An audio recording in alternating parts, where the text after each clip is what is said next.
C'est vraiment une rhétorique typiquement américaine. On avait le rêve américain et maintenant on a l'âge d'or qui est face à nous, qui est encore possible à condition que l'on élise Donald Trump.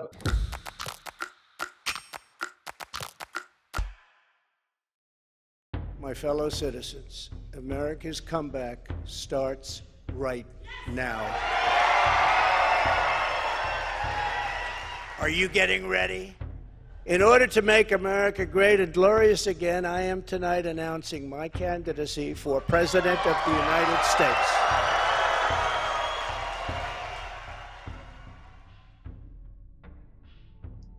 Donc pour cette déclaration de candidature, Donald Trump choisit deux choses. Il choisit un moment et un lieu. Le moment, c'est avant la proclamation des résultats des élections de mi-mandat. Il choisit Mar-a-Lago, chez lui, sa résidence, son fief. Après, sur la forme, on retrouve tous les grands classiques de la rhétorique trumpiste. D'abord, physiquement, on retrouve les petits sourires, les mous, les doigts pointés. Évidemment, il va faire huer ses trois grands ennemis traditionnels.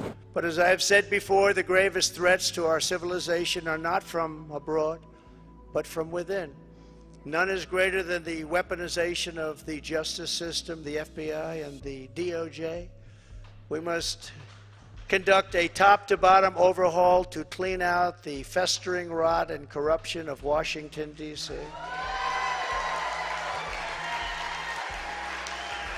Je trouve que Donald Trump est assez calme. On n'a pas un Donald Trump survolté qui hurlerait. On a un Donald Trump assez placide dans ce discours. Et sur le fond, il y a presque une sorte de rhétorique sacrificielle. C'est-à-dire qu'il dit, moi, vous savez, j'ai pas besoin d'aller à l'élection présidentielle. J'ai une belle vie.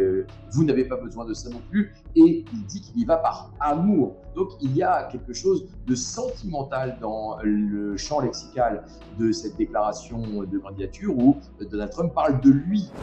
Thank you very much. We do love our country, isn't it? That's why we're here. I didn't need this. I had a very nice, easy life. This is something I didn't need, and a lot of you people don't need either. But we love our country. We have to take care of our country. We have to save our country. On sait très bien que en politique, on parle toujours de deux choses. On parle d'un programme et d'une personne. Un discours politique, c'est pourquoi faire et pourquoi moi. Quel est mon programme et pourquoi est-ce que je suis le plus légitime pour le porter. Et donc, évidemment, Donald Trump commence par parler de lui et de l'envie et de l'amour qu'il a pour son pays et qu'il partage évidemment avec ses supporters. Donc, Donald Trump serait le seul à pouvoir sauver une ultime fois l'Amérique. So many incredible friends and family here tonight. It's such a beautiful thing. Some people say, how do you speak before so many people all the time? When there's love in the room, it's really easy, if you want to know the truth. It really is.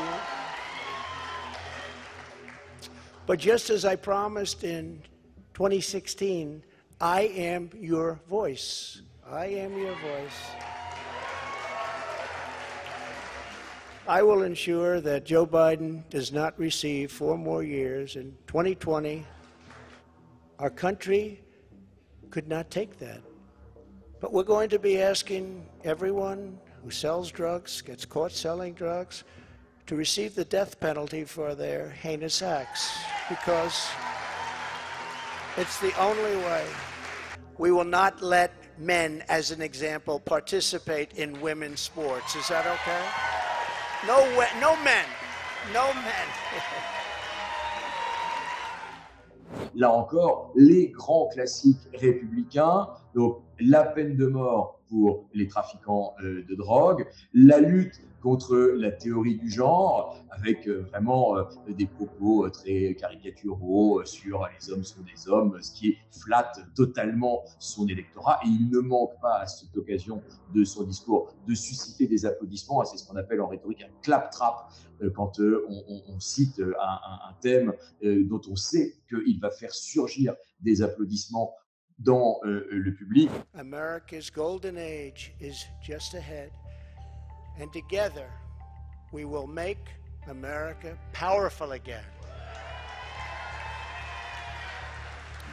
We will make America wealthy again. We will make America strong again. We will make America proud again. We will make America safe again. We will make America glorious again. And we will make America great again. Thank you very much. God bless you all. Thank you. C'est un peu ce qu'est à Donald Trump le Yes We Can de Barack Obama, un motif de ses discours constants, mais auquel il va ajouter ce qu'on appelle en rhétorique une accumulation, c'est-à-dire qu'à la fin, il va dire Make America Strong Again, Make America Proud Again, donc il va utiliser tout un certain nombre de synonymes pour faire monter une sorte de tension au sein de son discours. Quand on parle par slogan comme ça, avec des résonances, des assonances au début et à la fin de son propos, donc Make America ceci again, Make America cela again. En rhétorique, ça s'appelle une symploque, c'est-à-dire quand on a à la fois le début d'une phrase et la fin d'une phrase qui se répètent, et c'est évidemment très efficace pour rythmer un discours. Donc, il a toujours joué sur ce côté de l'homme providentiel, dans l'idée que s'il n'est pas élu, l'Amérique court à sa perte, qu'elle court à sa disparition même. Et donc, il y a une rhétorique catastrophiste qui est le pendant de la rhétorique de l'homme providentiel qui va sauver l'Amérique. Mais je trouve aussi que d'une certaine façon, on le voit même visuellement dans les images de ce discours, il y a peu de cris, et donc on ne voit pas un public chauffé à blanc, galvanisé, comme on pouvait le voir par le passé dans certains meetings de Donald Trump.